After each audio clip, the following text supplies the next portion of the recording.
So today I'm going to Quail Creek. And at Quail Creek you can stop, have some lunch before turning around. It's like 3 to 4 miles in. 1 to 2 hours depending on trail conditions and company, of course. I think I'm moving pretty fast. All right, I think we're coming up on Quail Creek, right? This must be it. This is by far the biggest creek in the area. Saw a beach back there. May want to take that, but find a place to eat. Looks like there's a bridge up here, maybe some signage. This is the wilderness, so there's really no signs on any of this stuff. I'd love to have a picnic down by the river, but I might just do it down here by the creek. Yes, Quail Creek, everybody. That's my stopping point. What do we think? Lunch down there on the rocks? Let's go for it. Alright guys, I just finished lunch. Walking back up to the trail. And there's the bridge that we last saw me at. I did go eat lunch there. It was great. I had a turkey salami and cheese sandwich. Some chili cheese Fritos chips. Some cashews. And a Bud Light to wash it all down with. Made it to this bridge at Quail Creek from the ranch in about an hour and 15 minutes, so that's really good time. I'm deciding to go an extra ways down to Zane Grey Cabin. It's about another mile or so down the trail. Zane Grey was a writer. He'd come out here about this time of year and write books before going back to like more mainstream society over the winter. I should probably say a little bit about how wild it really is out here. This is known as the Rogue River Wilderness. It's about 2 hours from any service. In addition to deer, there are cougars, black bears, rattlesnakes, poison oak and poison ivy, which is always hard to tell because, like, look, this has the typical 3 leaves, but also, let's see, thorns. That means it's like a blackberry, you know. Black bears can eat 100,000 berries in a day.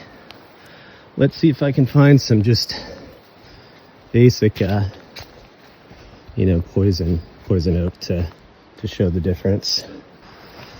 Also, I've got like these fucking army boots on, and I'm still twisting my ankle all the time. That goes up to like lower calf. It's a pretty good shoe.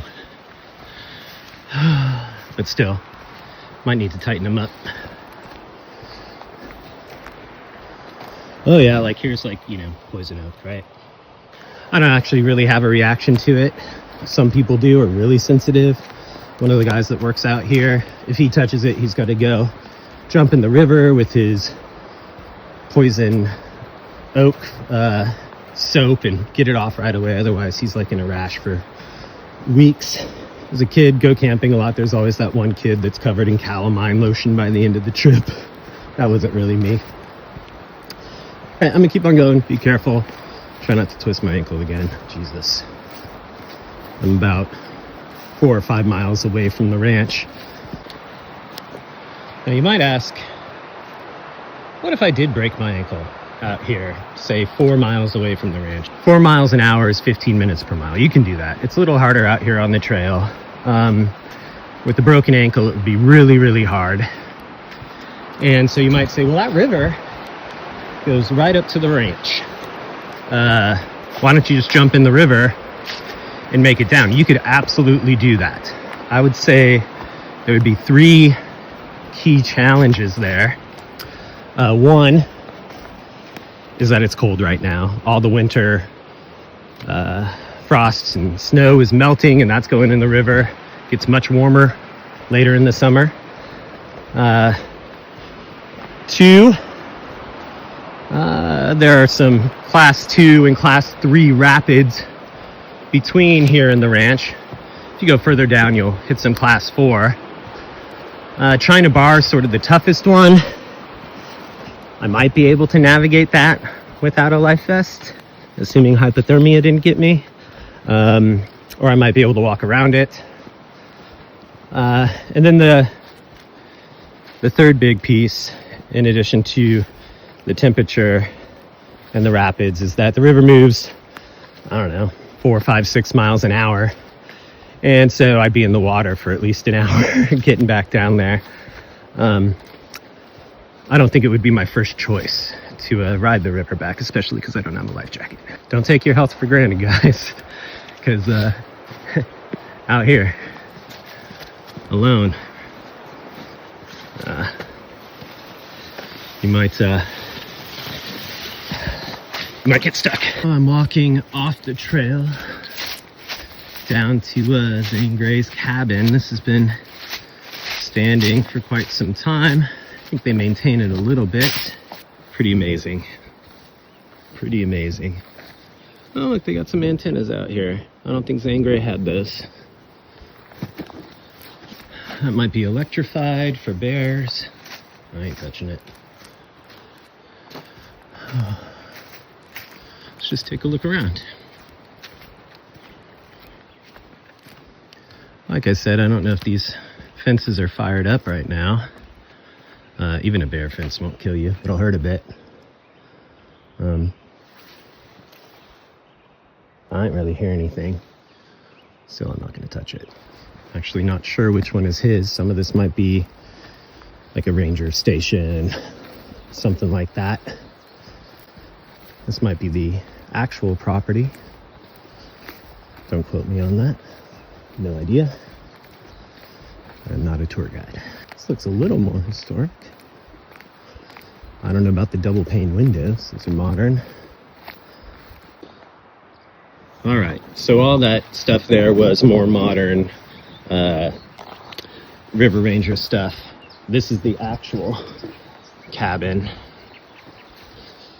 that he stayed at and rode at, and you can see from the front door, he's got like a pasture down to the river.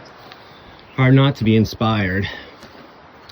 This is the original Zane Grey cabin. The rock walls were built for him, and within the compound we have rebuilt 2 of his guest shelters and preserved one of the old Rogue River boats that he used. Zane Grey fished and wrote on this place at various times between 1924 and 1935.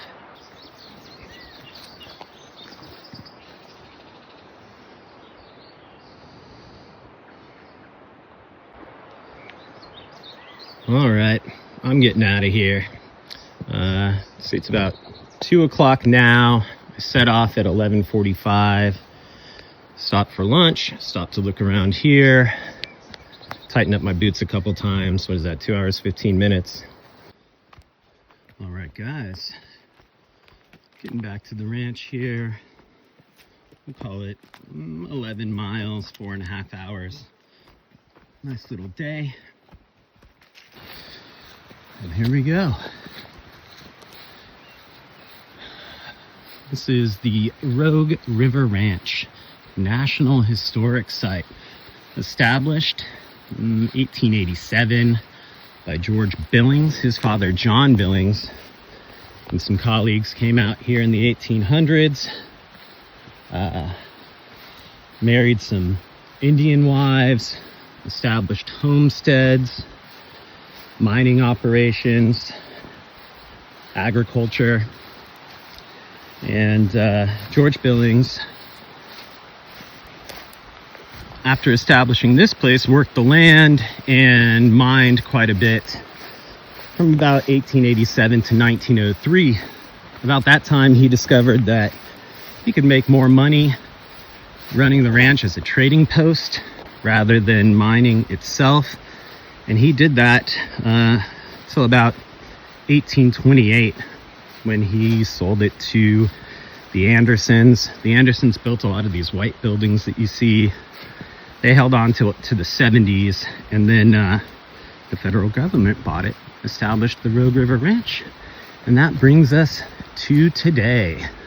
Can't wait to take a shower, take some Advil. A couple falls today. Just look at those boots and whatnot. Ugh. A little bit of pain going on. That's all right. All right, guys. Until next time.